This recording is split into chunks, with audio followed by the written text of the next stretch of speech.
Со положување цвеќе на бистата на Гоце Делчев денеска започна одбележувањето на патрониот празник на гимназијата во Куманово. 80 успешни учебни години. 8 децении посветеност на знаењето, воспитувањето и изградбата на вредности што траат.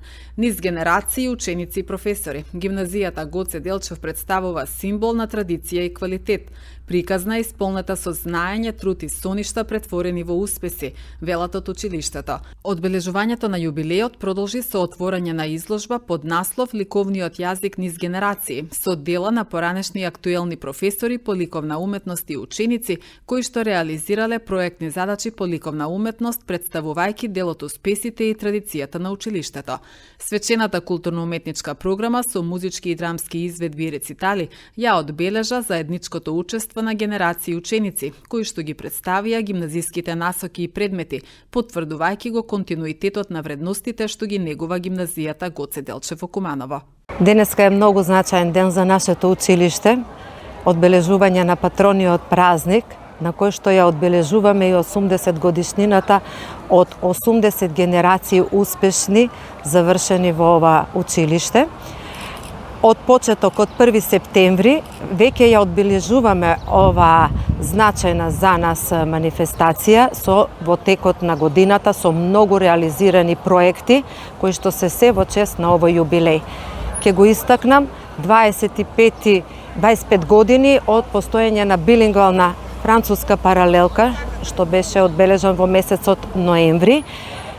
Великденскиот концерт кој многу успешно беше во црквата Свети Никола за време на великденските празници и еве денеска за крај го одбележуваме заедно со патронот на училиштето кој што во февруари месец 1945 година училиштето го добива за свој патрон Гоце Делчев.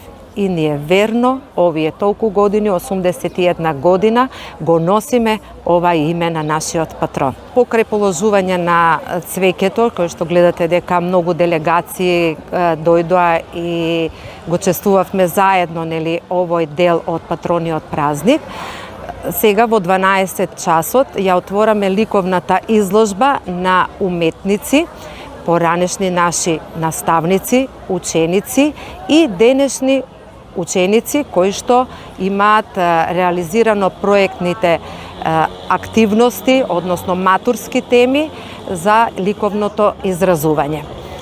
Но посебно ми е драго што во учеството на одбележување на овој патронен празник зедоа учество наши поранешни ученици, ликовни уметници, музичари и актери. Следејќи го иселувањето на луѓето во миграцијата на населението во овој период, забележуваме малку опаѓање во однос на стручните средни училишта, но тоа што доаѓа кај нас навистина покажува свој квалитет и сме горди со нивниот успех што учествуваат и секогаш се пласираме на државни надпревари кои што се уште се во тек, има некој дел од нив се завршија и се закитивме со прво, второ и трето место, меѓународни награди, а останатите ги очекуваме резултати во месец мај. Ке ја истакнам ученичката Илина Арсовска, која што се пласираше на женска светска олимпијада математичка, што се одржа во Бордо во Република Франција. Последните години можеме да се пофалиме, иако со децении наназад сме секогаш меѓу најдобрите, но последните години нашиот успех е оценет со одличен 5, бидејќи просекот на успехот ни е 4,53. Тоа покажува за успехот и работата на нашето училиште, на нашите ученици и секако на нашиот колектив.